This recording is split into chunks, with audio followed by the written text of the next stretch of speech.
श्री देवी शांतादुर्गा अवधूत चिंतन श्री गुरुदेव दत्त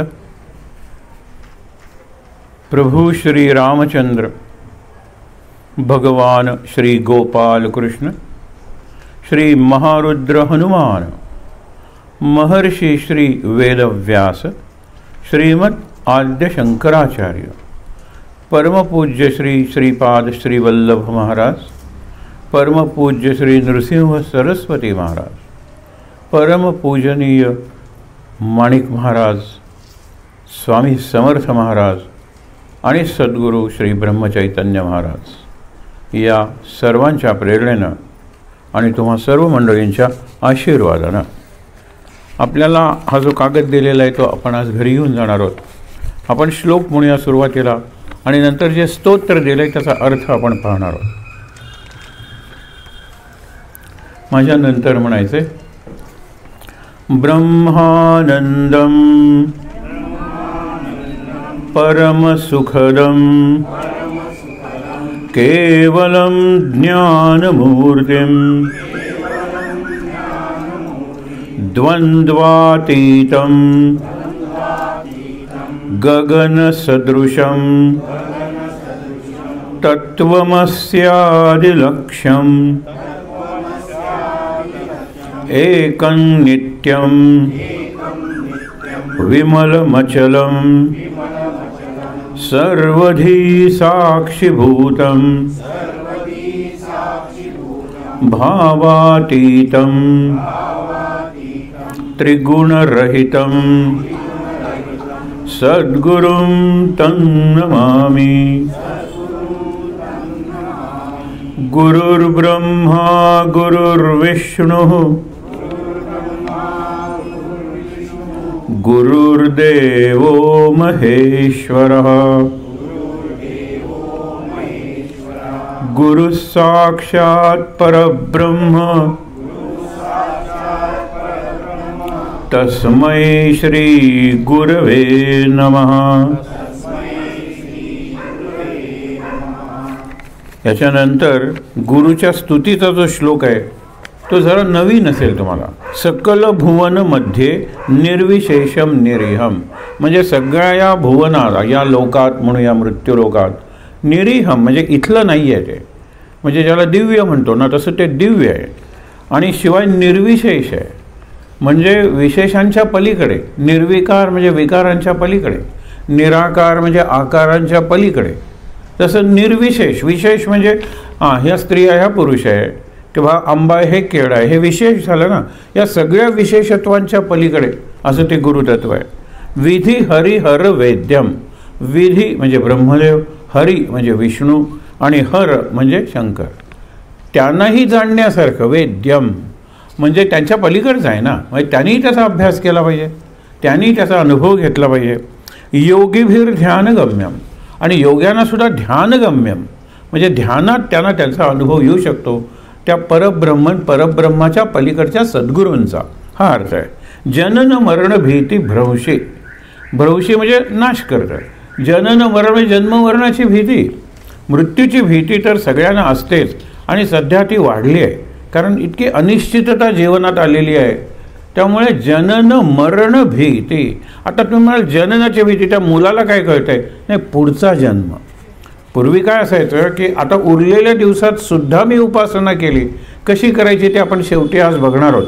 दत्तात्रेयाची आरती जरी बघितली त्याच्यात सगळा उपासनेचा कार्यक्रम सांगितलेला आहे. पण बघूया, तर तशी केली तर अजूनही आपण मुक्त होऊ शकतो. आणि मुक्तीला काही मुहूर्त नाही, लक्षात ठेवा की या क्षणीच मुक्त होऊ शकतो. झालो तर उद्या मुक्त होईल, परवा मुक्त होशील याला काही अर्थ नाही आहे, कारण उद्या मी असेनच की नाही याची खात्री नाही ना. म्हणून याच क्षणी झालास तर मुक्त होणार आहेस, लक्षात ठेव, याच क्षणी. म्हणून काय सांगितलेलं आहे, जनन मरण भीती भ्रंशी सच्चित स्वरूपम, ज्याला सच्चिदानंद म्हणतो ना तसं सच्चित स्वरूप हे ज्याचं स्वरूप आहे. सकल भुवन बीजम, ही सगळी त्रिभुवन आहेत त्याचं बीज आहे. बीज म्हणजे वृक्षाच्या आधी असतं ना, सगळ्याच्या आधी आधी कारण आहे या सगळ्यांचं. असं जे ब्रह्मचैतन्य आहे त्याला मी त्याची स्तुती करतो. अशा या ब्रह्मचैतन्याची मी स्तुती करतो. ब्रह्म आपल्याला माहीत आहे, पण ब्रह्म हे निष्क्रिय आहे असं ज्ञानी लोक सांगतात, वेदांतात सांगितलेलं आहे. पण इथे ब्रह्मचैतन्य आहे, ब्रह्मातून जर सगळं निर्माण झालेलं आहे तर ते निष्क्रिय कसं असेल, ते निश्चल कसं असेल, त्याच्यात काहीतरी चालना झाली पाहिजे ना निर्माण करण्यासाठी. म्हणून आपण ज्याला ब्रह्मचैतन्य म्हणतो ते चेतनायुक्त ब्रह्म आहे. असं जे निष्कल ब्रह्म आहे, निर्गुण ब्रह्म आहे की ते आहेच फक्त असं नाही, त्याच्यातून ही निर्मितीसुद्धा झालेली आहे. म्हणून जगत स्फूर्ती असा शब्द वापरलेला आहे की ब्रह्माला जी स्फूर्ती झाली त्या स्फूर्तीतून हे विश्व निर्माण झालं. हे महत्त्वाचं आहे. ब्रह्मचैतन्य मिळे. आता पुढचा जो श्लोक आहे तो गुरुगीतेतला श्लोक आहे. आपण म्हणूया, अज्ञानतिमिरांधस्य ज्ञानांजनशलाकया चक्षुरुन्मीलितं येन तस्मै श्री गुरवे नमः. तस्मै श्री गुरवे नमः. आपण ज्याला म्हणतो ना की मला अंधाराकडून प्रकाशाकडे नाही, तमसो मा ज्योतिर्गमय, हे जे कार्य आहे ते सांगितलेलं आहे. अज्ञान तिमिर, तिमिर म्हणजे अंधार, दुरिताचे तिमिर जाओ आपण म्हणतो. तर कशाचं तिमिर आहे? अज्ञानाचं तिमिर आहे. आणि त्याच्यात अंध झालेला आहे, म्हणजे इतका अंधार आहे अज्ञानाचा की आपण सगळीजण अंध झालेलो आहोत. गुरु काय करतो? ज्ञानांजन शलाकया. अंजन हे असे यांनी लावतात, हल्ले पूर्वी सुद्धा लावायचे, अशी काचेची काडी असायची आणि त्यांनी ते नेत्रांजन वगैरे असायचे ते लावायचे. तर त्यामुळे त्याला शलाका म्हणलेलं आहे. शलाका म्हणजे काडी. तर त्यांनी काय केलं? अज्ञान आहे ना, तर ज्ञान, ज्ञानाचं अंजन, आणि ते शलाकेनं लावलं. चक्षु म्हणजे डोळे, डोळ्यात घातल्यानंतर उन्मीलितम, डोळे उघडले. हे कुठले उघडले डोळे? अज्ञानाचा अंधार जरी असला तरी त्याच्या ज्ञानाचा प्रकाश ज्या डोळ्यांना दिसतो. आता उदाहरणार्थ विश्वरूप दर्शन, विश्वरूप दर्शन या डोळ्यांनी होत नाही आपल्याला. साधं सूर्याचं ग्रहण या डोळ्यांनी होत नाही, तर मध्ये गॉगल वगैरे काहीतरी घालावा लागतो. तर त्याच्यापेक्षा कितीतरी पटीनं तेजस्वी होते की ते विश्वरूप दर्शन. हजारो सूर्य आकाशात एकाच वेळेला तळपायला लागले तर जेवढी ऊर्जा, जेवढं तेज निर्माण होईल, लक्षात ठेवा, तेवढं तेज त्या विश्वरूपाचं होतं. आणि ज्या वेळेला पहिला अणुबॉम्बचा स्फोट केला यशस्वी मे 1945, त्यावेळेला तो जो ओपनहेमर नावाचा सायंटिस्ट होता अमेरिकेतला, की जो त्या सगळ्या प्रकल्पाचा म्हणजे प्रोजेक्टचा मुख्य होता, ज्यावेळेला तो प्रयोग यशस्वी झाला त्यावेळेला सगळेजण आनंद व्यक्त करायला लागले. आणि याचं ज्यावेळेला अभिनंदन करायला आले त्यावेळेला हा त्यांना अत्यंत उदास दिसला, अत्यंत निराश दिसला. ते म्हणाले, अरे सगळं जग तुझं कौतुक करणार आणि तू असा कसा? नाही म्हणाला, मला चिंता वाटते. कसली चिंता वाटते? त्यावेळेला त्यांनी 11व्या अध्यायातले गीतेतले 2 श्लोक म्हणले. अमेरिकेतल्या त्या रिपोर्टर्सने विचारलं कुठल्या भाषेत? तर त्यांनी खिशातून पॉकेट बुक ऑफ भगवद्गीता काढून दाखवली. अनेक जे परदेशातले विचारवंत आहेत ना, ते आपल्याबरोबर एक पॉकेट बुक गीतेचं नेहमी न्यायचे, लक्षात ठेवा. मी किती नावं सांगू तुम्हाला. त्यामुळे काय की ह्याच्यातले मी ह्या पुस्तकातले मी 2 श्लोक सांगितले. पहिल्यांदा ज्या वेळेला सांगितला, आत्ता दिवी सूर्य सहस्रस्य, आत्ता मी तुम्हाला सांगितला हजारो सूर्य आकाशात एकाच वेळेला जर तळपायला लागले तर जेवढी ऊर्जा, जेवढं तेज निर्माण होईल तेवढं ह्यातून झालेलं आहे. हा अणुस्फोट झाला ना, त्यातून तेवढं तेज निर्माण झालेलं आहे. आणि नंतर त्यांनी सांगितला हा श्लोक जो म्हणला की आत्ता मी जो स्फोट केलेला आहे एक प्रचंड शक्ती, आणि ती शक्ती लोकांचा नाश करण्यासाठी मी कोणाच्या हातात देणार आहे? राजकीय नेत्यांच्या हातात देणार आहे. अणुशक्ती जर आम्हा सायंटिस्टच्या हातात राहिली तर आम्ही जगाचं कल्याण करू.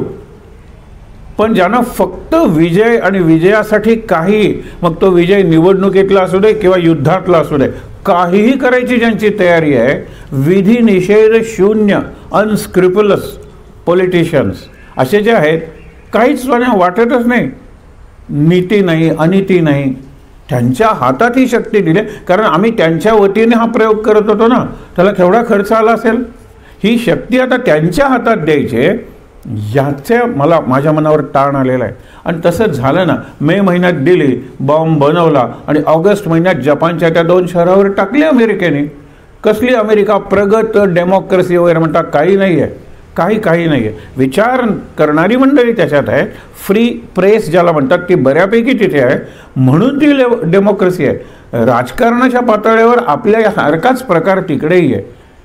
त्यांनी 24 तासाचा अल्टिमेटम दिला होता जपानला, 24 तासात शरण या, नाहीतर आमच्याकडे जे अस्त्र आहे नवीन कुणाकडेही नाही आहे. जपानच्या हेर खात्याला कळलं होतं मग की त्यांच्याकडे अणुबॉम्ब आहे, आणि अणुबॉम्ब म्हणजे महाविनाश.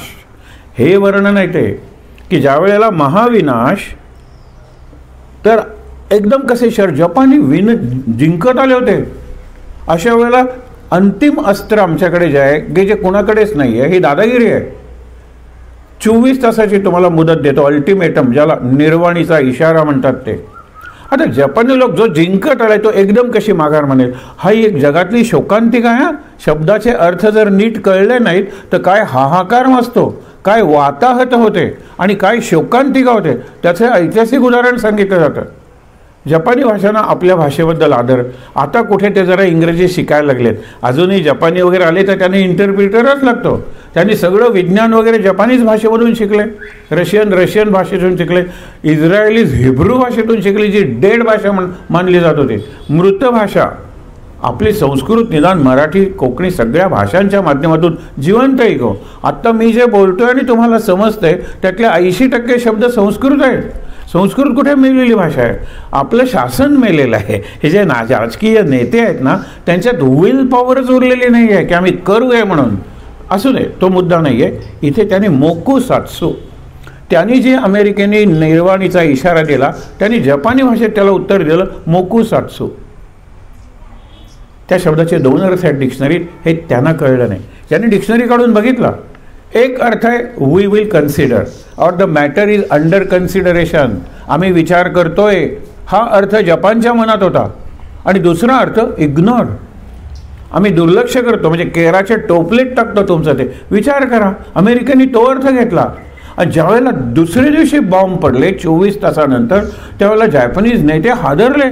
ते म्हणाले आम्ही शरण येणार होतो, कारण तुमच्याकडे हे महाविनाशक अशी अस्त्र आहे याची आम्हाला कल्पना होती.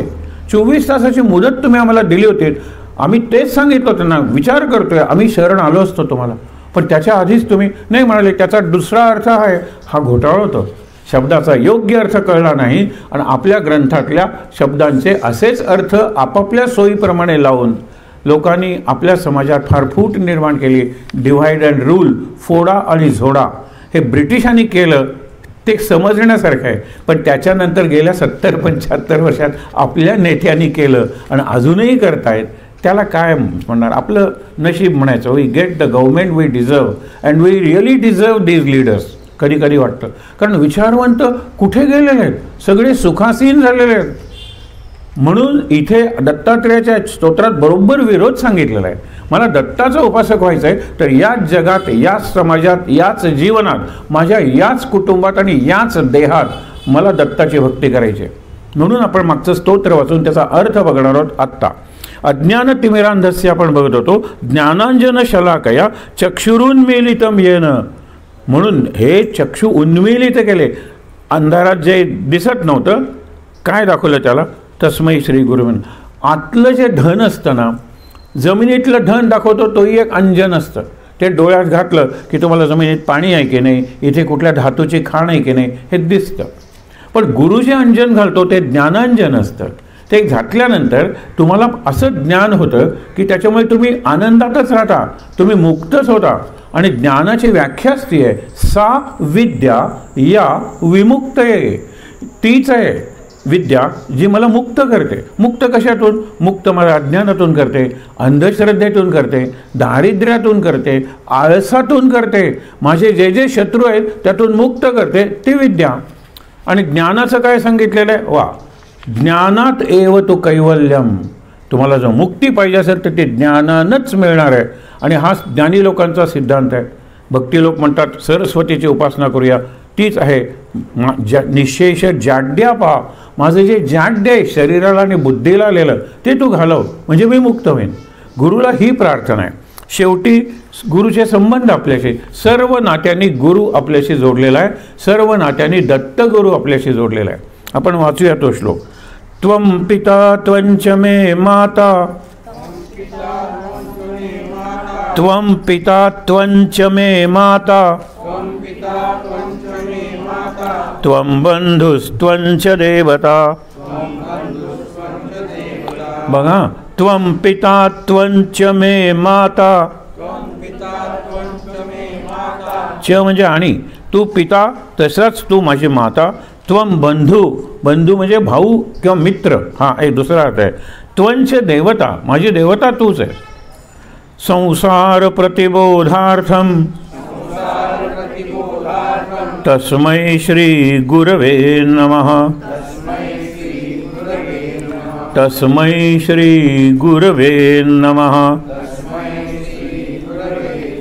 तस्मै श्री गुरवे नमः. हे कशासाठी आपण 4 दिवस करतोय? संसार प्रतिबोधार्थम हा शेवटचा शब्द होता. संसार, संसार म्हणजे जो सतत सरत असतो त्याला संसार म्हणते. पण संसार हा असार नाही आहे, त्याच्यात समसार, सम म्हणजे सम्यक, योग्य, कल्याण करणारं. संसारात सार नाही. हा देहच मिळाला नसता तुम्ही 24 गुरु कसे केले असते? नंतर आपण थोडक्यात तो विषय पाहणार आहोत. माणसाचा देह, माणसाचा मेंदू, त्या बुद्धी, मेंदू हा महत्त्वाचा नाही, तो शरीराचाच भाग आहे.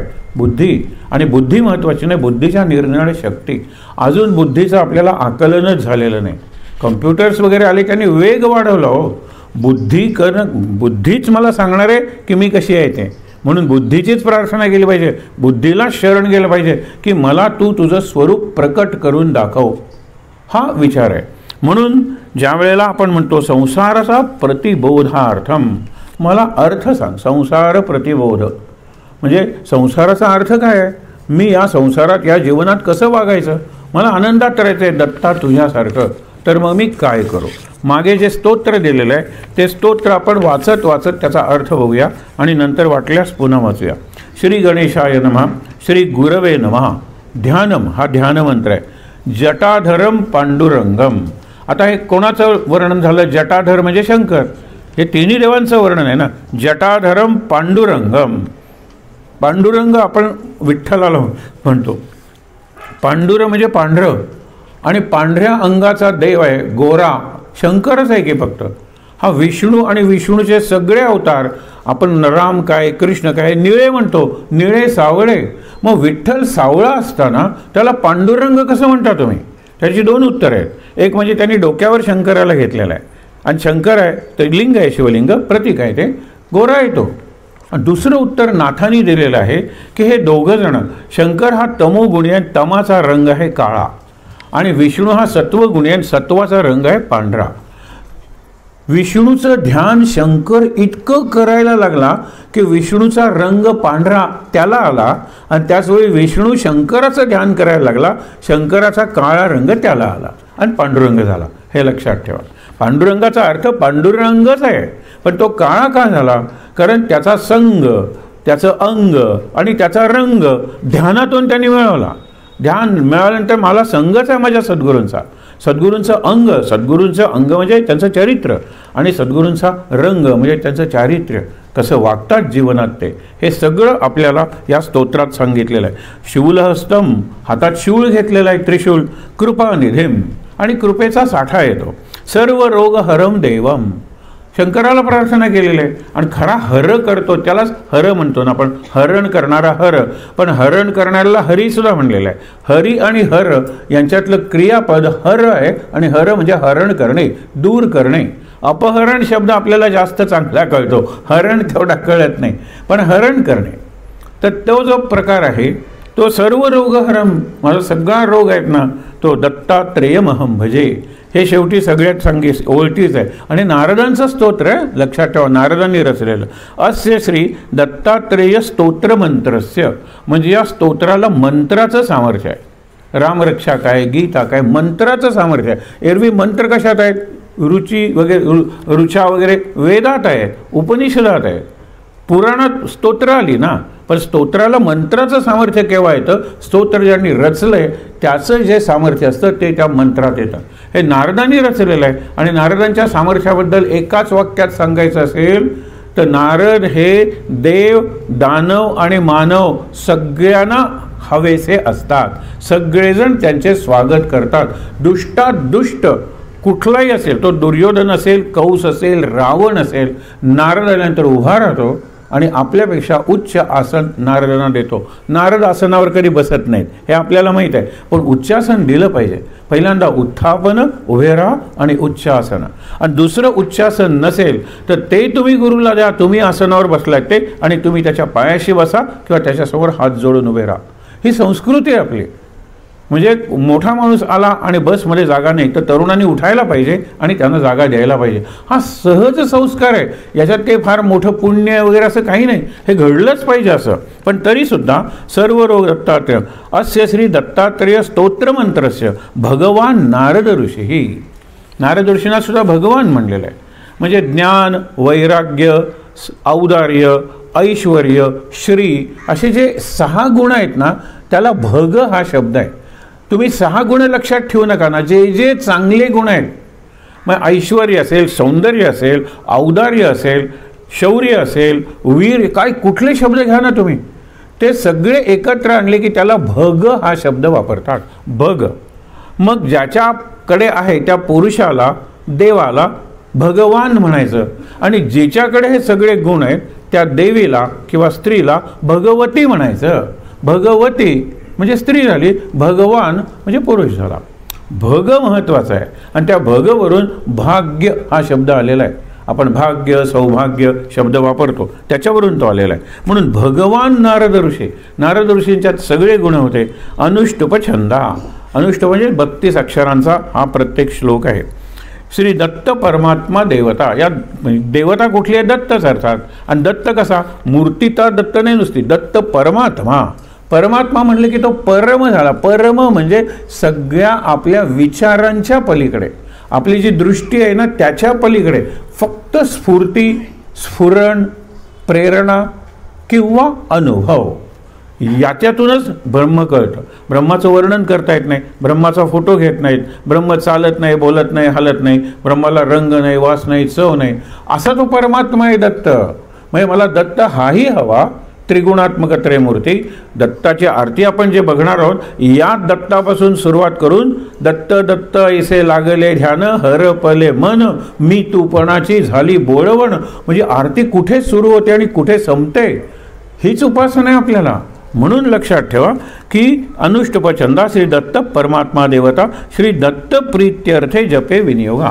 प्रीत्यर्थ म्हणजे प्रीती अर्थे, दत्ताचं प्रेम वाढावं म्हणून याची उपासना करा. म्हणजे प्रपंचातल्या दुसऱ्या गोष्टी मागू नका, त्या दत्त बघून घेईल.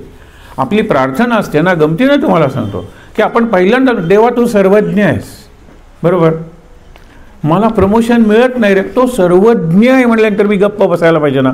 ज्ञ म्हणजे ज्ञानी. तू सर्वज्ञ आहेस, तू सर्व शक्तिमान आहेस, तू सर्व व्यापी आहेस, तू सर्व साक्षी आहेस.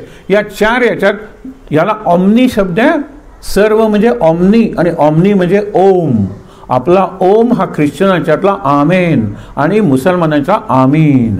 हा ओमच मूळ शब्द आहे. त्याच्यातून हे सगळं विश्व निर्माण झालेलं आहे. आणि म्हणून लक्षात ठेवा, ओम इति एकाक्षर मंत्र हा म्हणलेला आहे. ओम हा मंत्रही आहे, ओम हा ध्वनी आहे, ओम हा स्पंदन आहे, व्हायब्रेशन्स. आणि ध्वनीचे 3 सुंदर शब्द ओमसाठी वापरता येतात की तो आदिनाद आहे, तो अंतरनाद आहे आणि तो अनाहत नाद आहे. अनाहत नाद म्हणजे आपले सगळे जे आवाज आहेत ना ते आहत म्हणजे कशावर काहीतरी आपटून निर्माण होतात. साधी टाळी वाजवायची असते, एका हातावर दुसरा हात आपटावा लागतो. कुठली वाद्य बघा, त्या ढोलावरती काठी आपटावी लागते. आपटल्याशिवाय म्हणजे आहत केल्याशिवाय नाद निर्माण होत नाही. आत्ता मी बोलतोय ना, माझे व्होकल कॉर्ड्स आहेत ना, स्वरतंतू, हृदयात फुफ्फुसातून लंग्समधून आलेली हवा, तिथे बऱ्यापैकी फ्रिक्शन होत आहे आणि त्यातून स्वर निघतात, तोंडात त्याला व्यंजनं मिळतात आणि भाषा तयार होते. क इथे तयार होत नाही, इथे अ तयार होतो. गा इथे तयार होत नाही, ग तोंडात तयार होतो. क ख ग घ प प ब भ म त थ द ध न हे सगळं तोंडात निर्माण होतं आणि अ आ इ ई उ उ हे इथे तयार होतं. म्हणून ज्याला बोलता येत नाही त्या मुक्याला ओम म्हणता येतं. याचं प्रात्यक्षिक विवेकानंदांनी ज्यावेळेला अमेरिकेत करून दाखवलं त्यावेळेला ओमने अमेरिका भारली गेली एका अर्थाने. इथे कोण मुका आहे का विचारलं. एक 10-12 वर्षाचा मुलगा होता, पुढे बोलवला त्याला आणि मी म्हणतो तसं म्हण. मुलाला मुका म्हणूच काय म्हणू शकणार नाही का? करतच असतात ते. हां, आता दोन्ही ओठ बंद करून इथे कुठे व्यंजन आलं सांगा बरं, ज्याला आपण कन्सोनंट म्हणतो इंग्लिशमध्ये, आलं कुठे इथे? मग आता जरा वेगात म्हणूया. 5-10 वेळा केल्यानंतर त्या मुलांनी जो ओंकार म्हणला, साधं ऑडिटोरियम भारून गेलं. भारून म्हणजे गॉट चार्ज. विचार करा तुम्ही, तो चार्ज आहे. जसं आपण चार्जिंग बॅटरी, आता charging cars and scooters, charge मला जर करायचं तर आतून आलेला ओंकार सगळ्यात सुंदर चार्जर आहे तो. आणि तो चार्जर या इलेक्ट्रिक करंटवर वगैरे कशावर, मी जिवंत आहे ना, बस ओंकार माझ्यातून येऊ शकतो. आणि हा ओम थांबला ना की मी थांबलो. लक्षात ठेवा, त्या ओमला प्राणघोष म्हणलेला आहे. तुम्ही कधीही सकाळी किंवा कधी ऐका, तोंड बंद ठेवा आणि कानात 2 बोटं घाला. आतून फक्त तुम्हाला ऐकू येईल तो सागरांच्या लाटांचा आवाज किंवा शंख ध्वनी किंवा तिकडे लक्ष द्या. फक्त 1 मिनिट सकाळी उठल्यानंतर, आणि तिथे लक्ष दिल्यानंतर आपण आत उतरतो. We enter within. नुसतं एंटर म्हणून कॉम्प्युटरमध्ये शिरायचं, त्याच्यापेक्षा ओम म्हणून आत शिरूया ना आपण. हे सगळ्यात महत्त्वाचं आहे. पुढे बघूया. श्री दत्त परमात्मा देवता दत्तप्रीत्यर्थे जपे विनियोगा व जगदुत्पत्ती करतेच्या स्थिती संहार हेतवे. आता हे तिन्ही देवांचं कार्य आहे. उत्पत्ती आहे, स्थिती आहे आणि संहार आहे. उत्पत्ती कुणाचं कार्य आहे? ब्रह्मदेवाचं. स्थिती कुणाचं आहे? विष्णूचं. संहार कुणाचं आहे? शंकराचं. या तिन्ही कार्य करतो तो दत्त आहे, हे लक्षात ठेवा. जगदुत्पत्ती करतेच्या स्थिती संहार हेतवे भवपाश विमुक्ताय दत्तात्रेय नमो नमः. की मला हे भवपाश आहेत बांधलेले आहेत, त्यातून मला सोडव. हे भवपाश कसे बांधलेले आहेत? एकामागून एक उदाहरणं दिलेली आहेत. आपल्याला वेळ नाही म्हणून आपण एक 2-3 उदाहरणं बघूया. भवपाश आपण बांधून घेतलेलं आहे संसाराला, संसाराने आपल्याला बांधलेलं नाही आहे. एक उदाहरण बघूया. मला पोपट पकडायचा आहे. पोपट इतक्या उंचीवरून उडतो आणि इतक्या वेगानं उडतो आणि त्याला धरलं ना तरीसुद्धा तो चोचीनं माझं रक्त काढेल, असं त्याला शक्ती असते. मग त्याला पकडायचे. आणि असे पोपट बाजारात मिळतात ना विकत, कसे पकडलेले असतात ते? सोपं आहे. अशी एक रिंग करायची, सेमी सर्क्युलर म्हणजे अर्धवर्तुळाकार, त्याला इथे एक दांडी लावायची आणि त्या दांडीवर फिरणारी अशी एक पाईप लावायची, फिरणारी, आणि तिथे काहीतरी खायला वगैरे असं ठेवायचं. पोपट आल्यानंतर त्या पाईपवर बसतो, पाईप फिरते, मग तो उलटा होतो, खाली बघते तर जमीन आहे. आणि तो त्या पाईपला एवढा घट्ट धरून ठेवतो, आपण पडू या भीतीनं. त्याला पंख आहेत घेऊ, त्याने ती पाईप सोडली असती की पंखाने पुन्हा तो आकाशात गेला असता. पण तो इतकी घट्ट पाईप धरतो की पोपट पकडणाऱ्याला कधी कधी त्याची नखं वगैरे कापून ती ग्रीप आहे, ती ग्रीप सोडवावी लागते. हे कुणी कोणाला पकडले हो? पोपटाने स्वतःला पकडून दिलेलं आहे. मला माकडं पकडायचे, कशी पकडणार आहे? त्या गंमत करतात ते माकडं, अनुकरण करतात, इमिटेट. त्यामुळे मंकींग हा शब्दच आहे त्याला. चणे वगैरे असे पसरून ठेवतात, त्यांच्यासमोर चणे खात बसतात. नंतर त्यांनी जमिनीत मडकी पुरून ठेवलेली असतात, ज्याचं तोंड अगदी लहान असतं, लहान, आणि त्याच्या आत चणे असतात. ते नंतर लपून बसतात झाडाखाली, तिथे चणे पसरलेले असतात. माकडं खाली उतरतात, ते चणे वगैरे खातात. नंतर वाकून बघतात तर तिथे आत आणखीन चणे आहेत, म्हणून ते हात आत घालतात आणि मूठ काही बाहेर निघत नाही, कारण तोंड लहान आहे त्याचं. आता त्यांनी चणे सोडले तर हात बाहेर निघणार आहे की नाही? पण ते एवढी घट्ट मूठ पकडतात की माकडाला पकडतात आणि ते मडकं फोडून त्याची मूठ बाहेर काढावी लागते. कुणी कुणाला पकडून दिलं? असे अनेक उदाहरणं आपल्याला सांगता येतील की आपणच आपल्या संसाराला बांधून घेतलेलं आहे, संसाराने आपल्याला बांधलेलं नाही. म्हणून तुकारामाने एकदा गंमत केली होती की एक माणूस की ज्याने यावं पंढरपूरला असं तुकारामाला वाटत होतं, म्हणून तो प्रत्येक वेळेला कारण सांगायचा की आता काही नाही रे, आता सीझन जवळ आलेला आहे, मला मडकी केली पाहिजे. तो कुंभार असतो. नंतर म्हणतो की नाही, माझी आता बायको बाळंत होणार आहे. बरं, आता करत करत मुलगी लग्नाची होते, मुलगीला बाळंतपणाला येते. हा प्रत्येक आषाढी कार्तिकेला तुकाराम म्हणतो येणार का रे, येणार का रे, येणार का रे. आणि तो प्रत्येक वेळेला आषाढीला नाही पण कार्तिकेला नक्की येईन, कार्तिकेला नाही पण आषाढीला नक्की येईन. असं करत करत एक दिवस तुकाराम त्याच्याशी बोलताना धावत जातात, झाडाला घट्ट मिठी मारतात आणि जोरात ओरडायला लागतात, ए सोडवा रे सोडवा, झाडाने मला धरलंय, झाडाने मला घट्ट धरलंय. त्यावेळेला तो म्हणतो, तू येडा की खोळा, अरे तू झाडाला धरलेस, झाडाने कुठे धरलेस, तू सोड म्हणजे सुटलास. तसंच मी म्हणतो, तू संसाराला धरलेस, तू सोड की संसार सुटला. परत ये ना, परत मी नाही का प्रत्येक वेळेला जाऊन येतो आणि नंतर आळंदीला जातो, परत येतो, जातो आणि परत येतो. संसार सोडायचा नाही आहे, संसारातून सुटायचं आहे. आणि सुटायचं आहे देहाच्या पातळीवर नाही, मनाच्या पातळीवर. संसार करता करता सुद्धा मनात आपण जप करू शकतो, मनात ध्यान करू शकतो, मनात विचार करू शकतो. एवी तेवी मनात पोळ्या लाटताना विचार असतातच, फक्त सासूच्या मनात सुनेचे असतात, सुनेच्या मनात नणदेचे असतात, हे असं असं चालू असतं. विचार नाही असं मनच आपल्याला तयार करता येत नाही. निर्विचार मन म्हणजे दत्तात्रेय, ज्याला अखंड वर्तमान म्हणले. तो शेवटी विचार बघूया, पण लक्षात ठेवा, जगदुत्पत्ती करतेच्या स्थिती संहार हेतवे भवपाश विमुक्ताय दत्तात्रेय नमोस्तुते. कर्पूर कांती देहाय, हे शंकराचं वर्णन आहे. कर्पूर कांती, कर्पूर गौरम करुणावतारम आपण म्हणतो ना, कापरासारखी कांती आहे त्याची. हां, जरा जन्म विनाशाय देह शुद्धी करायचे. जरा जन्म आणि याचा विनाश कर. जन्म, जरा आणि मृत्यू. जरा म्हणजे म्हातारपण, म्हणून अजरामर झाला, जरा नाही म्हणून मरण नाही. इथे काय सांगितलेलं आहे की जन्म, जरा जन्म विनाशाय देह शुद्धी करायचं. म्हणजे जरा म्हातारपण नष्ट कसं करणार आहे, मृत्यू नष्ट करणार, त्याचं भय नष्ट करायचं. म्हातारपण आलं तरी आपण म्हणतो ना, जो खरंच मोकळ्या मनाचा असतो ना, अशा कितीतरी आपल्या स्त्रिया आणि पुरुष आपल्या आजूबाजूला असतात. आपण म्हणतो ना, एज ग्रेसफुली. ते म्हातारे होतात, पण म्हातारपणात सुद्धा त्यांच्यात एक ग्रेस असते, एक सौंदर्य असतं, एक डिग्निटी असते, कारण मन मोकळं असतं. मन जर गच्च असेल, सतत कुणाचा तरी निषेध करते, कुणाला तरी विरोध करते, कुणाला तरी निंदा करते, ते होणारच नाही. शरीर देहावर तुमच्या त्याची लक्षणं दिसतातच. उलट मनातल्या विचारांची लक्षणं देहावर जास्त दिसतात, ज्याला सायकोसोमॅटिक, आणि हा मेडिकल सायन्सचा शब्द आहे, बघूया नंतर. पण इथे लक्षात ठेवा, जरा नको, जन्म नको, त्याचा विनाश करा, म्हणजे त्याची भीती जाऊ दे. देहशुद्धी करायचं, देह शुद्ध करा. दिगंबर दयामूर्ते दत्तात्रेय नमोस्तुते. तो दिगंबर आहे, त्या दिशा हेच त्याचा अंबर म्हणजे वस्त्र आहे. दिगंबर शब्दाचा अर्थ दिशा हेच वस्त्र, म्हणजे त्याला वस्त्र शिवता येत नाही, कारण तो तसा आपण म्हणतो ना अनंत आहे. अनंताला कोण गवसणी घालणार आहे.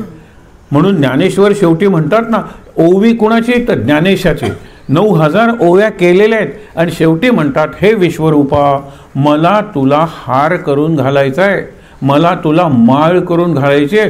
पण विश्वरूप असं अनंत आहे की मला ओवता येत नाही ती माळ, म्हणून मिया ओविया फुले मोकळी अर्पिली अंघ्री युगुली विश्वरूपाच्या.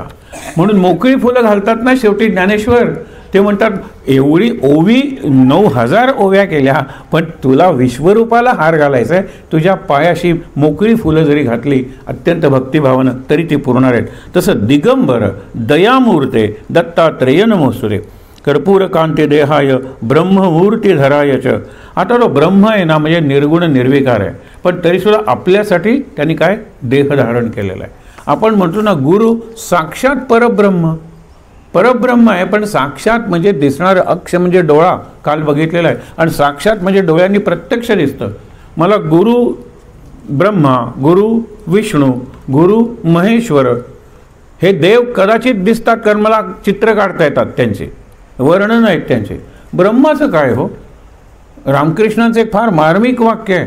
ते म्हणाले, जगातल्या सगळ्या वस्तू, सगळे विषय व्यासाने उष्टे करून टाकलेले आहेत. उष्टे म्हणजे तोंडातून बाहेर आले की उष्ट होतं ना आपलं, ते फक्त ब्रह्म त्यांना उष्ट करता आलं नाही, कारण ब्रह्म हा फक्त शब्द आहे.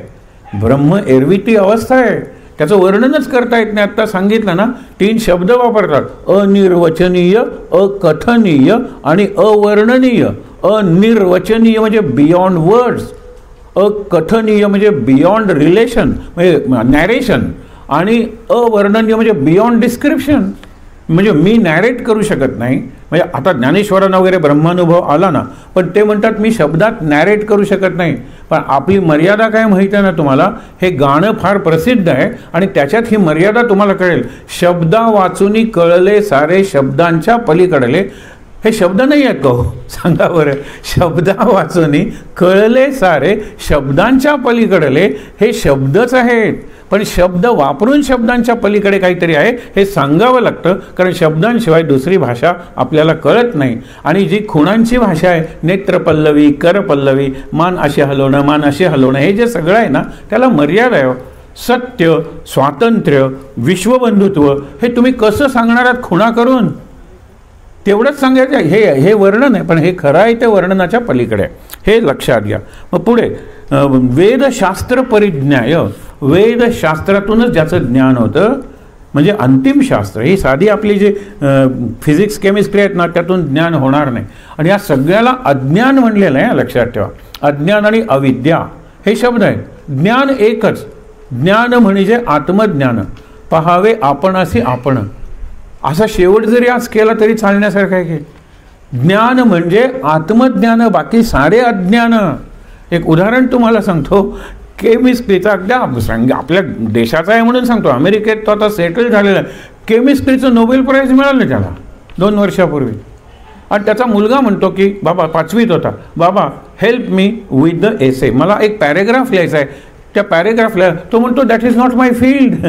केमिस्ट्रीतली इक्वेशन्स विचार, फॉर्म्युले विचार, मी सांगेन. पण पॅरेग्राफ लिहायचा असेल, गो टू युअर मदर. हे अज्ञान नाही का झालं? केमिस्ट्रीमधलं सगळं ज्ञान आहे, पण बाकी सारं अज्ञान आहे. त्याला गणित नीट येणार नाही आहे, त्याला ड्रॉइंग काढता येणार नाही आहे, सगळं अज्ञान आहे. हे अर्धवट ज्ञान आहे, हे अपूर्ण ज्ञान आहे, म्हणून त्याला अज्ञान म्हणलेलं आहे. आणि जाता जाता तो म्हणतो बाय द वे पॅरेग्राफ कशावर लिहायचा आहे रे, मी लिहू शकणार नाही आहे, कारण तो एसे हे ग्रामर कॉम्पोजिशन भाषेचा विषय आहे. आईला विचार. तो म्हणतो की बाबा माय फादर, हा टॉपिक होता पॅरेग्राफचा. 5वीत वगैरे सांगतात ना, माय फादर, माय मदर. माय फादर हा सुद्धा तो सांगू शकत नाही, कारण तो केमिस्ट्रीवाला आहे. हे अज्ञान आहे. या जगातली सगळी ज्ञान अज्ञान आहेत. PhD झालात तरी अज्ञान आहे. एकच ज्ञान आहे, ते म्हणजे आत्मज्ञान.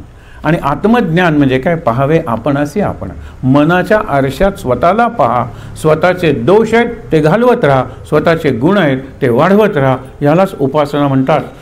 अधिक चांगला माणूस बनूया आणि अखंड आनंदात राहूया.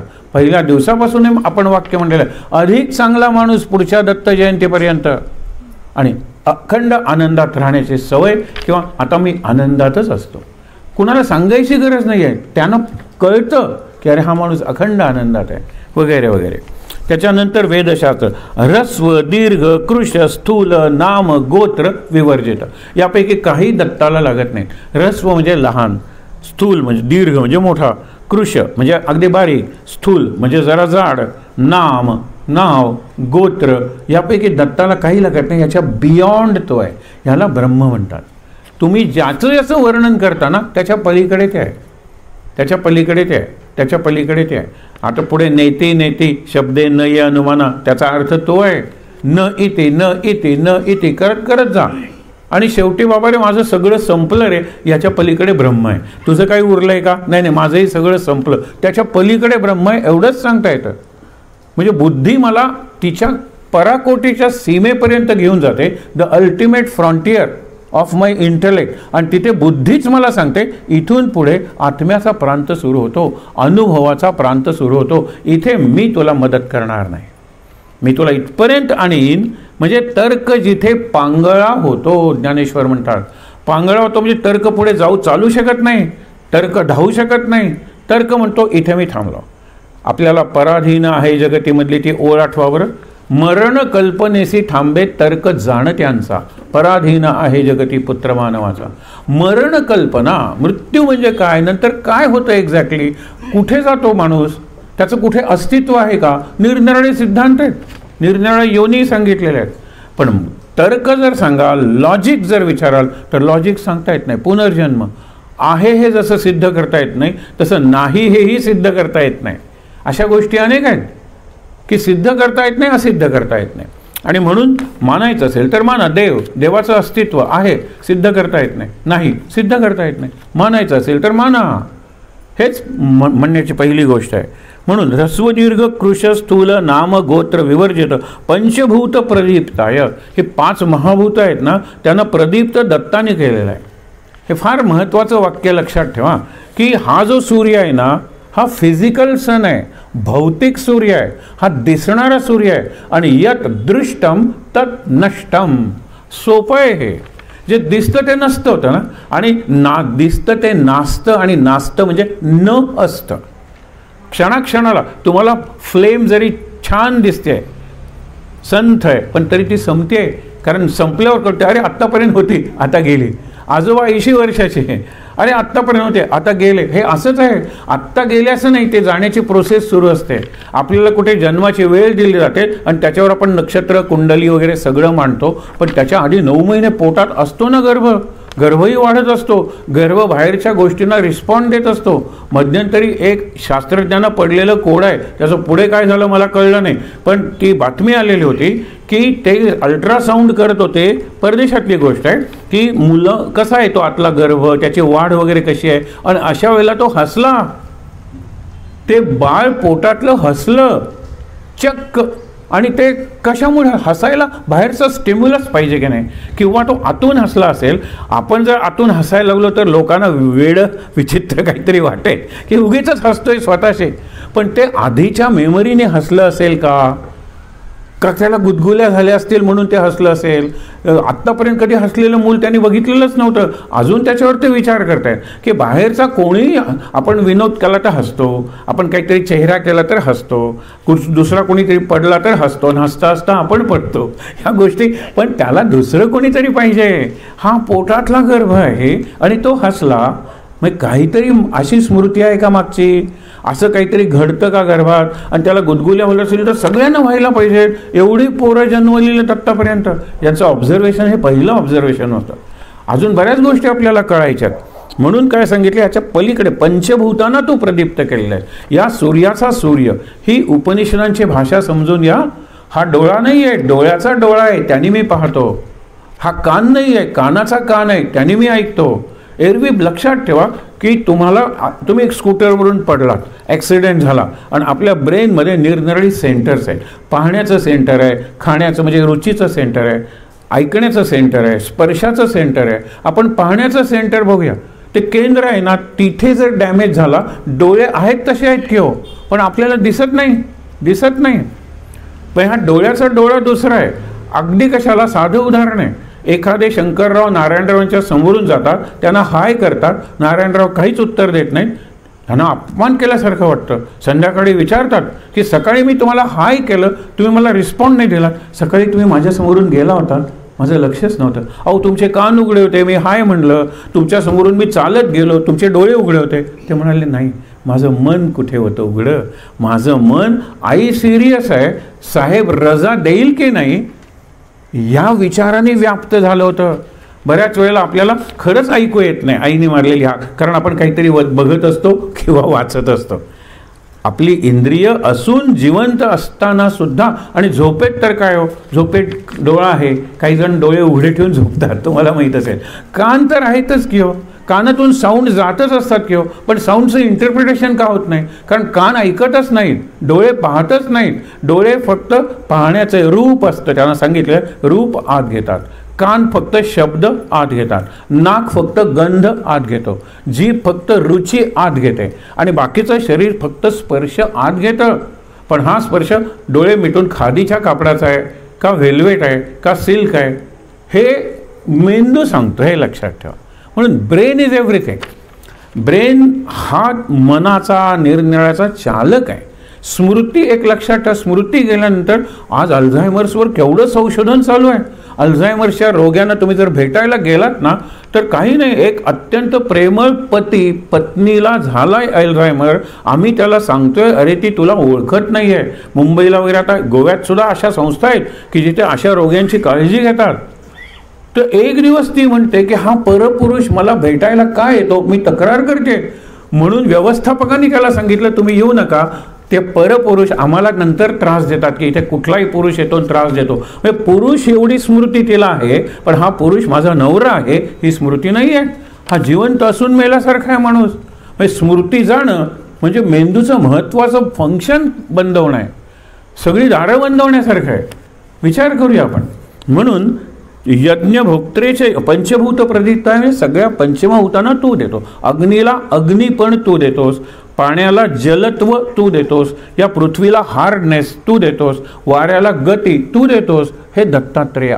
म्हणून दत्तात्रेय हा मूळ आहे, मूळ शक्ती आहे, आद्य शक्ती आहे, आणि त्यातून मग सगळं जग चालतं. म्हणून गायत्री मंत्र यापुढे केव्हा म्हणूया आपण, त्यावेळेला लक्षात ठेवा तो या सूर्याचा मंत्र नाही आहे. लोक म्हणतात सूर्योदयाला आणि सूर्यास्ताला करा, जरूर करा, पण मी कामावरून किंवा बसमधूनच उशिरा पोचलेलो आहे 8 वाजता आणि आंघोळ केल्यानंतर गायत्री मंत्र 12 वेळा म्हणायचा, 24 वेळा म्हणायचा आणि मग जेवायला बसायचं. आता सूर्यास्त झालाय, अरे कुठेतरी सूर्योदय होतोच आहे की. पृथ्वी फिरत असल्यामुळे सतत कुठेतरी सूर्योदय आहे आणि सतत कुठेतरी सूर्यास्त आहे. मग तू मनाने जा ना, मानस त्या ठिकाणी, आणि उगवता सूर्य बघ आणि गायत्री मंत्र म्हण. गायत्री मंत्र म्हणायला काही वेळ आहे? सूर्योदय सूर्यास्त नाही आहे. हा दिसणारा सूर्य आहे. दिसणारा सूर्य तुम्ही धरू नका मनात. या सूर्याचा जो सूर्य आहे, ज्याला चित सूर्य, चैतन्य सूर्य किंवा आत्मसूर्य असे शब्द वापरलेले आहेत, दत्तात्रेय ते आहे. माझं परमात्मरूप आहे, माझं आत्मरूप आहे. त्याच्यामुळे सगळा प्रकाश माझ्या जीवनात पडलेला आहे. पुढे बघूया आपण. यज्ञभोक्त्रेच यज्ञाय यज्ञरूपधराय च यज्ञप्रियाय सिद्धाय दत्तात्रेय नमोस्तुते. यज्ञकल्पना मागे गीतेच्या वेळेला आपण पाहिली होती, पण एक शब्द जर भारताचा कुठलं जगाला जर वापरायचा असेल तर यज्ञ हा शब्द येतो. यज्ञ म्हणजे दान आहे, यज्ञ म्हणजे त्याग आहे, यज्ञ म्हणजे परोपकार आहे, यज्ञ म्हणजे दुसऱ्याला केंद्र मानून मी जगणं आहे, यज्ञ म्हणजे युधिष्ठिर आहे, आणि यज्ञ न करणं हा दुर्योधन आहे. I am the centre of the universe असं जो म्हणतो तो दुर्योधन आहे, आणि जो म्हणतो I am on the circumference, मी परिघावर आहे, सगळं जग माझं केंद्र आहे आणि मी त्याची सेवा करतो, हा युधिष्ठिर आहे. युधिष्ठिराची दृष्टी जर आपल्याला मिळाली, युधिष्ठिराची जर बुद्धी आपल्याला मिळाली, युधिष्ठिर महाभारतातली व्यक्ती विसरा, वृत्ती मी सांगतोय. युद्धात सुद्धा जो स्थिर आहे. तुम्हाला एक सांगू का गंमत? एक वाक्य मागे म्हणलो होतो तेव्हाही तुम्ही हसला होतात, आजही हसाल, की अर्जुनालाच गीता का सांगावी लागली? कारण अर्जुन हा ऋजू मनाचा, अर्जुन शब्दाचा अर्थ आहे जो सरळ मनाचा आहे, जो सरळ विचार करतो, जो बऱ्यापैकी निष्पाप आहे, जो कुणाची निंदा करत नाही, शुद्धमती, अनिंदकू, अनघ, हे गीतेत वापरलेले शब्द आहेत अर्जुना. म्हणून मी तुला हे सगळं सांगतोय. भीमाला जर म्हणला असता कृष्ण, भीमा मी सांगतो ते ऐक, भीम म्हणतो आधी दुर्योधनाची मांडी फोडतो, दुःशासनाची छाती, आणि मग तुझा ऐकतो. हे बरोबरच आहे हो. आणि युधिष्ठिराला कृष्ण काय सांगणार होता? युधिष्ठिराला गीतेची गरज नव्हती, भीमाला उपयोग नव्हता, अर्जुनाला गरज होती. Arjun was the right candidate म्हणतात ना, तो गीतेचा खरा विद्यार्थी अर्जुनच होता, आणि म्हणून अर्जुनात बदल झाला. हा महत्त्वाचा भाग आहे. कशासाठी मी तुम्हाला सांगतोय तर हा जो सूर्याचा सूर्य आहे ना, त्याचा गायत्री मंत्र आहे, तत्सवितुर्वरेण्यम. हा सूर्य नाही सांगितला, धिस सन, दॅट सन, त्याच्या पलीकडे सोलर सिस्टम्स कितीतरी आहेत. या विश्वात, या ब्रह्मांडात अनेक सोलर सिस्टम्स आहेत. प्रत्येक सूर्यमालेचा एक सूर्य आहे. त्या सगळ्या सूर्यांच्या पलीकडे जा. त्या सूर्यांना प्रकाशित करणारी, सगळी ऊर्जा देणारी, सूर्याची ऊर्जा 4 पैलूंची आहे, लक्षात ठेवा. दत्ताचे भक्त होता, पण दत्ताच्या पायाशी बसले होत. एक प्रकाश, दुसरी उष्णता म्हणजे हीट, तिसरं रेडिएशन, आणि चौथी व्हायटल एनर्जी. सूर्य 3 दिवस पावसात आला नाही तर झाडाची पानं पिवळी पडतात आणि आपली मनं उदास होतात. सूर्य हा पिता आहे आपला.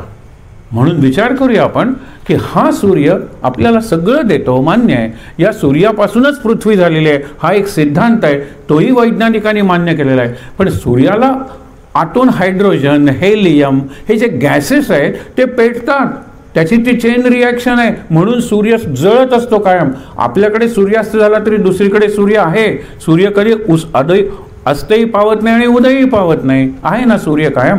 पण कधीतरी हे संपेल की नाही? त्या हेलियमची वापरून त्या हायड्रोजनची वापरून शक्ती संपेल. शेवटी हा सूर्य मरेल.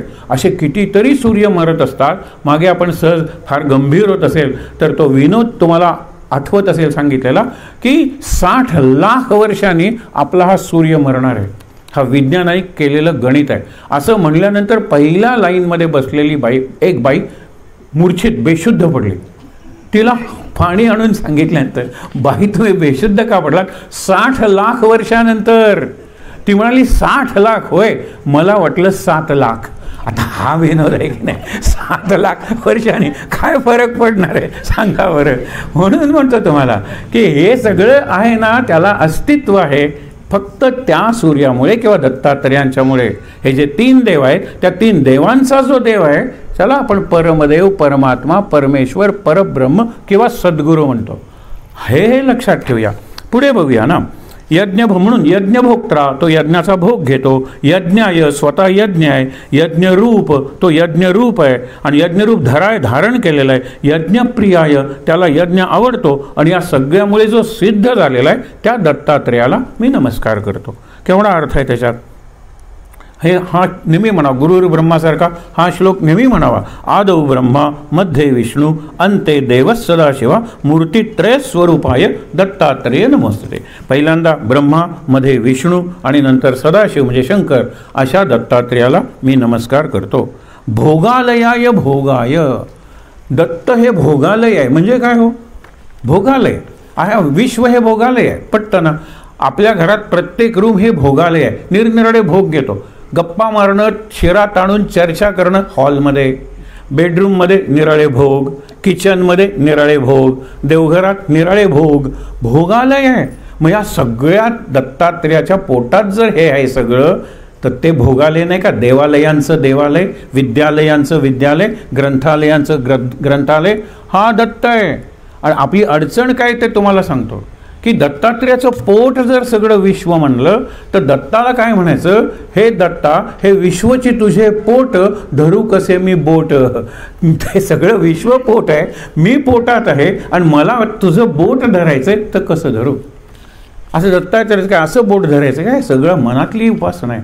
उपासना ही मनात आहे, बुद्धीत आहे, चित्तात आहे आणि नंतर ते अंतरंगात म्हणजे आत्म्यापर्यंत पोचवते. हे लक्षात घेऊया. त्याच्यानंतर भोगालयाय भोगाय, सगळे भोग दत्तच आहेत. योग योग्याय धारणे, योग आणि योग करणारा, योग्य योगी सगळे. जितेंद्रिय जितज्ञाय तो इंद्रिय जिंकलेला आहे. सगळे जितज्ञ, सगळं ज्ञान त्यांनी जिंकलेलं आहे. जितज्ञ जितज्ञाय. दिगंबराय दिव्याय दिव्य रूपधराय सदोदित परब्रह्म दत्तात्रेय नमोस्तुते. तो सतत परब्रह्मच आहे, चिरंतन परब्रह्म म्हणजे दत्तात्रेय. पुढे बघूया. जम्बूद्वीप, आता हे क्षेत्र सांगितलेलं आहे. पूर्वी भारताला आणि बाजूच्या परिसर भागाला जम्बूद्वीप म्हणायचे, आर्यावर्त म्हणायचे, भारतवर्ष म्हणायचे, नंतर भारत म्हणायला लागले. प्रत्येक गोष्टीला अर्थ आहे. भारत या शब्दाचा एक अर्थ आहे. भा म्हणजे प्रकाश, रत म्हणजे गुंतलेले. प्रकाशाच्या उपासनेत गुंतलेल्या लोकांचा देश तो भारत. आणि प्रकाश म्हणजे काय? प्रकाश म्हणजे ज्ञान, प्रकाश म्हणजे आनंद, प्रकाश म्हणजे बघा ना, जे जे सगळं चांगलं आहे ना, पॉझिटिव्ह, त्याला आपण प्रकाश म्हणतो. मग हा जो प्रकाश आहे त्यांच्या पूजनात जर आम्ही गुंतलेलो आहोत तर आम्ही अंधाराकडे का निघालेलो आहे? आमचं जीवन अंधारलेलं काय? एक अनुभव तुम्हाला सांगतो. शिवाजीराव भोसलेंनी सांगितलेला अनुभव आहे. चांगले वक्ते, चांगले लेखक, चांगले उपासक, आध्यात्मिक उपासक. आणि अमेरिकेत गेला आणि त्यांनी सांगितलं की मला बाकीचं काही बघायचं नाही आहे, मला फक्त अमेरिकेतले हार्वर्ड, प्रिन्स्टन युनिव्हर्सिटीज, त्यावेळेला ते व्हाईस चान्सलर होते विद्यापीठाचे, तर मला बघायला जायचं आहे. गेले प्रिन्स्टन विद्यापीठात आणि गेल्यानंतर ती तिथे रिसेप्शनिस्ट होती. तिला विचारलं अमेरिकेतल्या महान व्यक्तींची चरित्र असलेला एक सेक्शन आहे का? ती म्हणाली कम विथ मी. आणि 4-5 का 10-15 कपाटं होती. याच्यातली सगळी पुस्तकं they are great main in America. त्यांनी अमेरिका घडवली. सगळ्या क्षेत्रातले लोक होते. नट होते, कलावंत, क्रीडापटू, राज्यकर्ते, साहित्यिक, वैज्ञानिक सगळे होते त्याच्यात. त्याच्यात नंतर म्हणाले की भारत, ते घाबरत विचारलाय प्रश्न, भारतातल्या महान लोकांच्या चरित्राबद्दल पुस्तकं आहेत का? तिने तिच्याकडे बघितलं. Are you from India? Very much. Do you have time? Some days with you? अमेरिकेतली पुस्तकं बघायला 1 दिवस पुरतो. भारतातल्या महान लोकांची चरित्र जी आमच्या विद्यापीठात आहेत बघायला काही दिवस लागेल. रूम्स आफ्टर रूम्स, कपाटं इतकी कपाटं, हजारो पुस्तकं. आणि त्यांना काय, त्यांची कमिटमेंट टू नॉलेज, हा या धर्माचा का त्या धर्माचा, हा जो आपण विचार करतो ते विचार करत नाहीत. मग आर्यभट्ट काय, भास्कराचार्य काय, निरनिराळे पूर्वीचे गणित आपल्याला नावही माहीत नाहीत, त्यांची स्वचरित्र जे ग्रंथ मिळाले ते सगळे साठवलेले आहेत. एवढी पुस्तकं भारतातल्या महान व्यक्तींबद्दल त्यांच्याकडे आहेत. म्हणाले मी काही दिवस रमलो तिथे, आणि जाताना त्याला आभार मानताना एक प्रश्न तिने विचारला. तो आपल्याला विचारलेला प्रश्न आहे. आपण उरलेला अर्थ बघूया आणि त्या प्रश्नावर चिंतन करत होत्या. प्रश्न सांगतो तुम्हाला आधी. एवढी महान माणसं ज्या देशात जन्मली त्या देशाची स्थिती आज अशी का? बघा, इतकी महान माणसं जन्मली. I was proud to be an Indian. त्याची अवस्था आज अशी का? I was ashamed to be an Indian. एकाच वेळेला I was proud and I was ashamed. बघतात ना की ज्या वेळेला मी डोळे मिटतो त्यावेळेला I see the vision of India, डोळे उघडतो त्यावेळेला I see division of India. आता किती डिव्हिजन्स, किती पार्टीज, किती कॅन्डिडेट, समाज विभागला जातो. मायक्रो लेवलवर हे डिव्हिजन्स गेलेले आहेत. आणि म्हणून जसं तागी तागी तागी गीता गीता गीता बघितलं ना, जसं हिंदू हिंदू दुही दुही दुही दुही असाही एक अर्थ आहे. काय हो, किती फाटाफुटी आपण केलेल्या आहेत. जातीवरून काय, भाषेवरून काय, राज्यावरून काय, नद्यांवरून काय, म्हणजे ज्या ज्या गोष्टी जोडण्यासाठी निर्माण झाल्या नद्या. उदाहरणार्थ गंगा काय फक्त उत्तर प्रदेशातली आहे का? या म्हणजे लखनौ वगैरेची. गंगा बंगालमधली नाही आहे का? गंगा बांगलादेशातली नाही आहे का? तिकडे त्याला मेघना म्हणतात. विचार करूया आपण. भाषा जोडण्यासाठी आहेत का तोडण्यासाठी? गोव्याचं केवढं नुकसान या भाषा वादानी झालेलं आहे. बघा, जे जे जोडतं ना ते आम्ही तोडायलाच वापरलेलं आहे. भूमी जोडते ना तर आम्ही प्रांत केला, आणि अजून ह्याच्यासह झालाच पाहिजे म्हणून आपण कित्येक वर्ष आपण म्हणतोय घोषणा. पण माझ्या देशाचा प्रांत आहे, एवढा भाग चीननी घेतलेला आहे, त्याच्याबद्दल मला सोयरसूतक नाही आहे. पण हा या राज्यात का त्या राज्यात, इथे मी भांडतो. कोण वाचवणार आहे या देशाला? आणि जर मध्यमवर्गीय वाटलं असेल तर मध्यमवर्गीय म्हणजे आपण बऱ्यापैकी सुखासीन झालेलो आहोत. म्हणून अस्वस्थ करण्यासाठी हा विचार मांडायचा असतो. इथून जाताना जर थोडे अस्वस्थ होऊन गेलो की खरंच किती करता येण्यासारखं आहे, हे किती सोपं आहे, सहज जाता जाता करता येण्यासारखं आहे. हाती काम मुखी नाम, मनी राम चित्ती आत्मा राम. ही झोळी घेऊन आपण संसार करूया ना. हातात काम आहे, काही धुणं धुतोय काही, किंवा ओठात नाम आहे, मनात राम आहे किंवा दत्त आहे, आणि चित्तात तो आत्मदत्त आहे, आत्माराम, पूर्णपणे परब्रह्म असलेला दत्त. या चार टोकं बांधली की झोळी तयार होते दत्तात्रेयांची. काखेत असते ती. हे विचार करूया ना. आता पुढे बघूया आपण. त्याच्यानंतर भिक्षाटनम गृहे ग्रामे पात्रम हेममयम करे. सतत ते भिक्षा संप्रदाय दत्तापासून सुरू झाला. भिक्षाम ओम भवती भिक्षान दे. आपण बघितलंय त्याच्यावर की तुझं कल्याण होऊ दे, मी भिक्षा मागतो, मला भिक्षा दे. आणि मी सतत काही ना काहीतरी उपासना करत असतो, आध्यात्मिक साधना करत असतो, म्हणून मला भिक्षा मागण्याचा अधिकार आहे. भिक्षा मागण्याचा अधिकार लक्षात ठेवा फक्त त्या लोकांना दिलेला आहे की जे समाजाच्या कल्याणासाठी काहीतरी संशोधन करतायत, काहीतरी ज्ञान मिळवत आहेत, काहीतरी साधना करतायत, काहीतरी निराळ्या प्रकारचं सामर्थ्य संपादन करतायत. विचार करा, त्यांनाच फक्त भिक्षा मागण्याचा अधिकार आहे. म्हणून उपनिषदात निरनिराळ्या आज्ञा दिलेल्या आहेत. अन्न सत्र चालवा, अन्न सत्रात जेवू नका. म्हणजे काय? अन्नसत्र घालायचे कशाला? मग अन्नसत्र घाला म्हणून सांगतात आणि अन्नसत्रात जेवू नका म्हणून सांगतात. हे विरुद्ध नाही का झालं? अन्नसत्र घाला अशा लोकांसाठी की जे परावलंबी आहेत, म्हातारे आहेत, रुग्ण आहेत, निराधार स्त्रिया आहेत किंवा मुलं आहेत.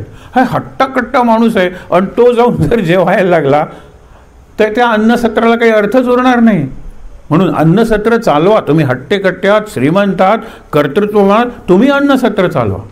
तुम्ही अन्नसत्रात जेवू नका, फुकट मिळतं म्हणून असं सांगितलेलं आहे. अर्थ लक्षात घेऊन केलं पाहिजे. म्हणून भिक्षाटनम गृहे ग्रामे पात्रम हेममयम करे. हातात सुवर्णाचं पात्र आहे ही कल्पना आहे ना. आज दत्तात्रेयाचं काहीच हातात नाही आहे आणि घेतलं तर तो हातात मडकं घेईल की नाही सांगा बरं. इतका तो निसर्गाशी एकरूप झालेला आहे. पण हा नारद सांगतात की त्याच्या हातात मडकं जरी दिलं तरी ते सोन्यासारखं झळकणार आहे, एवढं त्याचं तेज आहे. स्पर्श झाला ना की सगळं दिव्य बनून जातं. कृष्णाने पोह्यानं स्पर्श केला, पोहे दिव्य झाले. कृष्णाने दुधाचे सगळे पदार्थ चोरले, म्हणजे कृष्ण चोरतो इतके महत्त्वाचे पदार्थ दिव्य करून टाकले. कृष्णाने लगोऱ्या, विटीदांडू खेळ खेळले, दिव्य करून टाकलं. कृष्णाने नृत्य केलं, दिव्य करून टाकलं. कृष्णाने बासरी वाजवली, हे महत्त्वाचं. At the touch of Krishna everything becomes divine. At the touch of नाम, कुठल्याही गुरुचं, कुठल्याही संताचं किंवा कुठल्याही आपल्याला दिलेल्या देवाचं नाम घेत काम करा, ते काम दिव्य झालंच पाहिजे. थोडासा अनुभव घेऊन सद्गुरूंच्या पायाशी बसून सांगतोय मी, नाम घेत काम करूया आपण, आणि मग त्या कामाची क्वालिटी वाढेल आणि लागणारे श्रम कमी होतील. आणि ही एफिशियन्सीची फिजिक्समधली व्याख्या आहे की वेळ कमी लागेल, श्रम कमी लागतील आणि उत्पादन जास्त होईल, उत्पादनाची क्वालिटी जास्त असेल. हेच की नाम घेत काम करूया. पुढे ब्रह्मज्ञा भिक्षाटनम गृहेग्रामे पात्रम हेमम नाना स्वादुमयी भिक्षा. आता निरनिराळे स्वाद असलेली भिक्षा दत्तदारात आल्यानंतर घालतीलच किंवा लोक, किंवा सगळे स्वाद त्या भिक्षेत असतात. एक नियम सांगू भिक्षेचा, रामदास भिक्षा मागून आणायचे, नंतर ती आपल्या ह्याच्यात धरायचे, पंचा वालो म्हणतो ना, आणि वाहणाऱ्या प्रवाहात ती धरायचे. म्हणजे सगळे रंग, या आमटीचा कलर हा, या भाजीचा कलर तो, या मसाले भाताचा कलर हा, या पांढरा भात हा केशरी भात, सगळं गेलं पाहिजे. सगळ्या रुची गेल्या पाहिजेत, सगळे गंध गेले पाहिजेत, सगळे रस गेले पाहिजेत. रंग, गंध, रुची, रस. आता ते अन्न कसं झालं, आता तो प्रसाद झाला. आणि त्याचे 4 भाग करायचे. एक भाग पक्ष्यांसाठी, एक भाग पशूंसाठी, एक भाग अतिथीसाठी. मी काही भिकारी नाही आहे, मी भिक्षेकरी आहे. आणि एक भाग स्वतःसाठी. हे त्यांनी वर्णन करून सांगितलं. भिक्षा संप्रदायाला सोडू नका. चांगल्या कामासाठी जे मागतो ना त्याला भिक्षा म्हणतात, स्वतःसाठी स्वार्थासाठी मागतो त्याला भीक म्हणतात. आणि भिकारी याला संस्कृतमध्ये शब्द नाही आहे, आणि भिक्षेकरी हा अत्यंत चांगल्या अर्थाने वापरला जाणारा शब्द आहे दत्तात्रेयाच्या संप्रदायात. पुढे बघूया की प्रज्ञान हा ब्रह्मज्ञानमयी मुद्रा वस्त्रे आकाशभूतले. मुद्रा कशी आहे, ब्रह्मज्ञानाची मुद्रा. चेहऱ्यावर तेज आहे, वस्त्रे आकाशभूतले. आपण बघितले की जमीन हे अंतरुण आहे आणि आकाश हे पांघरुण आहे, आणि वस्त्र आकाशाचं. दिक अंबर, दिक म्हणजे दिशा, हे अंबर आहे. प्रज्ञान घनबोधाय, प्रज्ञान घनबोधाय, इतकं बोध त्याच्याकडे आहे. घन म्हणजे सॉलिड, आणि प्रज्ञान म्हणजे विशेष ज्ञान. अत्यंत ज्ञानी आहे दत्त, आणि ज्ञान गोठलेलं आहे त्याच्याकडे. हे गोठलेलं असताना ते वाटेल तेव्हा वापरता येतं. आपण सुद्धा गोठवून ठेवलं तर आपल्याला टिकतं जास्त. फ्रीजमध्ये तेच ना, फ्रीजिंग म्हणजेच की गोठवणं. गोठवणं नामाच्या बाबतीत सांगितलं होतं. शेवटी आज ते 4 शब्द सांगतो उठण्यापूर्वी, पण उठण्यापूर्वी विसरेल म्हणून तुम्हाला सांगतो. नाम आठवा, पुन्हा पुन्हा आठवा. आठवा म्हणजे स्मरण करा, नाम आठवा म्हणजे नामस्मरण करा. नाम आठवा, नाम साठवा, नाम गोठवा, नाम पाठवू नका. Sending forward. Good morning, Shriram जय राम जय जय राम, गुड मॉर्निंग, ओम नमः शिवाय. पाठवू नका, पाठवा. आपण आपल्या जीवनाचा भाग बनवलेला आहे. आठवा, साठवा आणि गोठवा हे ज्ञान आहे. ह्याला म्हणले ज्ञान प्राप्ती आणि ज्ञानाचा संग्रह. पाठवा काय, फक्त सेंडिंग अँड फॉरवर्डिंग, तेवढीच ॲक्टिव्हिटी उरलेली आहे. पुढे अवधूत सदानंद परब्रह्म परिवणे विदेह देह रूपाय दत्तात्रेय नमः. अवधूत नाम आहे, आपण बघितलं. सदानंद आहे, प्रत्यक्ष परब्रह्म आहे तो. विदेह देह रूपाय, देहात असून विदेही. त्याला देह भावना नाही आहे, तो देह दिसतो आपल्याला, उलट सुंदर दिसतो, 3 शिरे 6 हात म्हणून, पण तसा तो विदेही आहे. सत्यरूप, सदाचार, सत्य धर्मपरायण, सत्याश्रय परोक्षाय दत्तात्रेय नमोस्तुते. जे दिसत नाही ना इंद्रियांना त्यालाच दत्त दिसतं. म्हणजे अगोचर आणि गोचर म्हणतात. गोचर, गो म्हणजे इंद्रिय, इंद्रियांना दिसणार, आणि अगोचर परोक्ष आणि अपरोक्ष. आपण म्हणतो ना त्याच्या अपरोक्ष मी आले, हां हे तुला द्यायला. अपरोक्ष नाही, परोक्ष. अर्थ दुसराच आहे. अपरोक्ष म्हणजे जे दिसत नाही, ते डोळ्यांना, ऐकू येत नाही कानांना, त्याला सांगितलं आहे. दत्ताचं जे रूप आहे ते दिसतं, पण दत्ताचं स्वरूप आहे ते कसं आहे. परोक्षाय दत्तात्रेय नमोस्तुते. शूलहस्त गदापाणे परत वनमाला सुकंधर. कंधर म्हणजे मान, त्यांची मान वनमाला घातल्यामुळे सुंदर दिसते. यज्ञसूत्रधर ब्रह्मन. यज्ञसूत्र म्हणजे जानवं, यज्ञोपवीत. त्यांनी जानवं घातलेलं आहे. साक्षात ब्रह्म आहे ते, आणि ब्रह्माचं जानव यज्ञोपवीत आहे. अशा दत्तात्रेयाला नमस्कार करतो. क्षराक्षर स्वरूप आहे, म्हणजे जे नष्ट होतं त्यातही दत्त आहे, आणि जे कायमचं टिकतं त्याच्यातही दत्त आहे. कायमचं टिकतं त्याला नाम म्हणतो आपण, त्याच्यात दत्त आहेच. प्रत्येक वस्तूचं जे नाम आहे ना ते दत्ताचंच नाम आहे, ते विष्णूचंच नाम आहे, ते शिवाचंच नाम आहे, ते देवीचंच नाम आहे. ह्याला आपण देवी सहस्रनामावली, विष्णू सहस्रनामावली, शिवसहस्रनामावली म्हणजे काय, प्रत्येक नाम आहे त्याच्यात शिव आहे. हे प्रत्येक नाम शिवाचं आहे, प्रत्येक वस्तू शिवाची आहे. त्याच्यानंतर दत्त स्वाहा दत्तमुक्तीपर स्तोत्र क्षराक्षर स्वरूपाय परात्परतर. परात्पर म्हणजे परब्रह्म, साक्षात परब्रह्म. परब्रह्माच्याही पलीकडे तुम्हाला कल्पना करता येत असेल तर दत्त आहे. कुठल्या रूपात? स्वरूपात, अव्यक्त रूपात. दत्तमुक्तीपर स्तोत्र दत्तात्रेय नमस्ते. हे जे स्तोत्र आहे ते दत्तमुक्तीपर म्हणजे दत्ता ह्या स्तोत्र वाचत गेलात तर तुम्हाला मुक्त व्हायला होईल. त्यावेळी तरी बरं वाटेल. एकदा वाचूया, दोनदा वाचूया, गुरुवारी वाचूया, सकाळी वाचूया, संध्याकाळी वाचूया. वाणीला चांगल्या व्यायाम या स्तोत्रात आहे. र शब्द कितीदा आलेला आहे बघा. सगळे जवळजवळ शब्द आपण वर्ण म्हणतो ते ह्याच्यात आलेले आहेत. क्षराक्षर स्वरूपाय परात्परतरायचं दत्तमुक्ती परस्तोत्र दत्तात्रेय नमोस्तुते. दत्त विद्याढ्य, गुणाढ्य, धनाढ्य शब्द वापरतो. विद्याढ्य म्हणजे सर्व विद्यांचा साठा त्याच्याकडे, लक्ष्मीश सगळी संपत्ती त्याची आहे. दत्त स्वात्मस्वरूपीने, स्व आत्मस्वरूप. दत्ताचं खरं स्वरूप हे आत्मस्वरूप आहे, माझ्या आत आहे तो स्वरूप आहे. गुण निर्गुण रूपाय, तो सगुणही आहे आणि तो निर्गुणही आहे असा दत्तात्रेय. आता क्लायमॅक्सकडे आपण निघालेलो आहे. याची फलश्रुती काय? शत्रुनाशकरम स्तोत्रम. शत्रूचा नाश करायचा म्हणजे शत्रूला नष्ट करायचं नाही, शत्रुबुद्धी विनाशाय. दीपो ज्योती नमोस्तुते. शत्रूची बुद्धी, खळांची व्यंकटी सांडो. खळांना मारा असं ज्ञानेश्वर कशाला म्हणतील? त्यांची व्यंकटी म्हणजे दुष्टबुद्धी. दुष्टांची दुष्टबुद्धी गेली की ती चांगली माणसं होतात. शत्रुनाशकरम स्तोत्रम ज्ञान विज्ञानदायकम सर्व पापम शमम याती दत्तात्रेय नमोस्तुते. इदम स्तोत्रम महद दिव्यम दत्त प्रत्यक्षकारकम. प्रत्यक्ष दत्त आहे हे स्तोत्र, म्हणजेच दत्ताची मूर्ती आहे.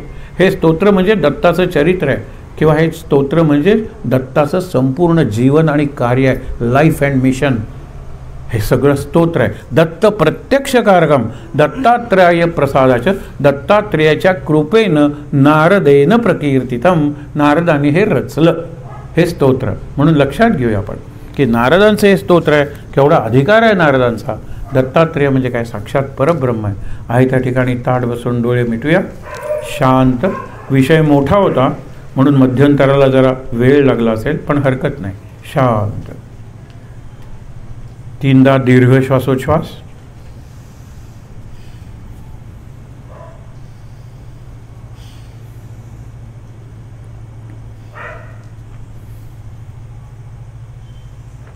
हातावर हात सोडूया. ते चेहऱ्यावर आणि डोळ्यांवर सोडून सावकाश डोळे उघडून दत्तात्रेय आणि दत्ताचे अंशावतार किंवा अवतार स्वामी समर्थ माणिक प्रभू आपण बघूया. त्यांचं दर्शन घेऊया. जागेत बसून सगळ्यांना नमस्कार करूया. महाराज महाराज महाराज महाराज.